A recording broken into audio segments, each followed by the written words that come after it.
আমাদের পিএমসি শেখেরপুর উচ্চতর মাধ্যমিক বিদ্যালয়, আমরা গতকালকে 4:30 স্কুল বন্ধ করে গিয়েছি।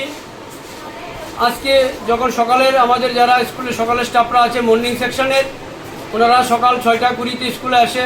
স্কুলের মেইন 2টা গেট খুলে তারা ভিতরে ঢুকার পরেই দেখে হেডমাস্টারমশাই রুম, যে দুপুরের হেডমাস্টারমশাই রুম দরজা ভাঙ্গা খোলা, এবং সঙ্গে সঙ্গে তারা আমাকে জানিয়েছে যে স্যার স্কুলের রুম ভাঙ্গা, আরও কয়েকটা রুম তারা ভাঙ্গা দেখতেছে।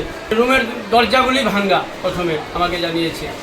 তো আমি বললাম সঙ্গে সঙ্গে থানাকে জানাও, এবং সঙ্গে সঙ্গে তারা আমতলী পিএসকে জানিয়েছে। এখানে লোকাল যারা এসএমসির চেয়ারম্যান সহ অন্যান্য সদস্যরা আছে ওনাদেরকেও আমি জানিয়েছি ফোনে। আমি আগরতলা থেকে এসেছি, এসে দেখলাম ইতিমধ্যে পুলিশও এসেছে, আমতলী থানার পুলিশ কর্তৃপক্ষ।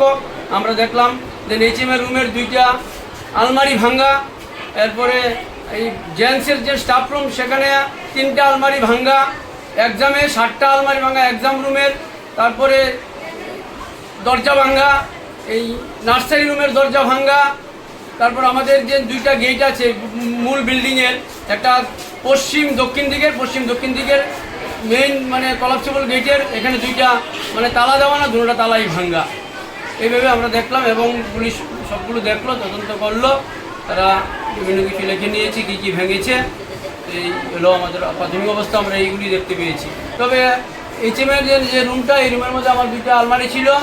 এই একটা আলমারির মধ্যে আমাদের মানে হয়তো 1000 খানেক টাকা ছিল। এই টাকাটা আমাদের পাসবুক কতগুলো ছিল, ব্যাংকের পাসবুকের ভিতরে ছিল। এখানে ইদানিং মানে আমাদের ছেলেরা এই গতকালকে আমাদের মানে স্কুল লেভেল বিজ্ঞান ভিত্তিক স্কুল লেভেল সায়েন্স এক্সিবিশন হয়েছে।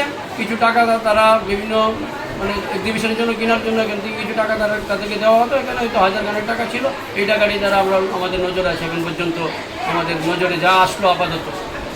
আমাদের স্কুলে কোনো নাইট গার্ড নেই, স্কুলে অনেকদিন ধরে স্কুলে নাইট গার্ড নেই।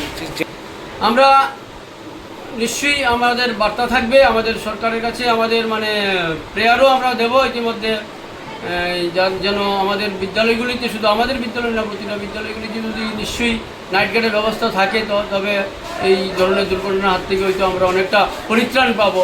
এবং সিসি ক্যামেরা থাকলেও আমরা মানে হয়তো আমরা এই বিষয়গুলি সম্পর্কে আমরা সজাগ থাকতে পারতাম আর কি।